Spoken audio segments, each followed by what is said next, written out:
بسم اللہ الرحمن الرحیم الحمد للہ رب العالمین والصلاة والسلام علی خاتم الانبیاء والمرسلین اما بعد۔ انسان پر کبھی کبھار مشکل وقت آتا ہے، مصیبت آ جاتی ہے، کوئی تکلیف اور بیماری لاحق ہو جاتی ہے، کبھی انسان کے رزق میں تنگی ہو جاتی ہے، اور کبھی کبھار انسان ویسے ہی پریشان ہو جاتا ہے۔ تو ایک دعا ہے جو رسول اللہ صلی اللہ علیہ وسلم سے منقول ہے، اگر انسان اس دعا کا اہتمام کرے تو اللہ تعالیٰ اس کی کئی مصیبتوں کو دور فرما دیں گے۔ حدیث پاک میں آتا ہے، رسول اللہ صلی اللہ علیہ وسلم کا ارشاد ہے کہ جس شخص نے اس دعا کو پڑھا، ان کلمات کو پڑھا،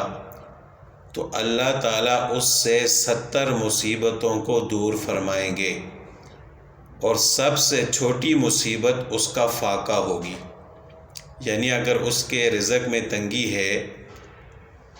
اور وہ مفلس ہے، غریب ہے، یا اس کے اوپر قرض ہے، تو وہ اس دعا کو پڑھتا رہے، اس کا اہتمام کرے، صبح و شام پڑھے، فرض نمازوں کے بعد پڑھے، تہجد کے وقت پڑھے، کثرت سے اس دعا کا اہتمام کرے، تو اللہ تعالیٰ 70 مصیبتوں کو دور فرمائیں گے، اور سب سے چھوٹی مصیبت اس کا فاقہ ہوگی۔ یعنی اللہ تعالیٰ اس کے رزق میں بھی برکت عطا فرمائیں گے۔ اور وہ کلمات یہ ہیں: لا حول ولا قوة الا باللہ، لا ملجأ ولا منجأ من اللہ الا الیک، لا حول ولا قوة الا باللہ، لا ملجأ ولا منجأ من اللہ الا الیک۔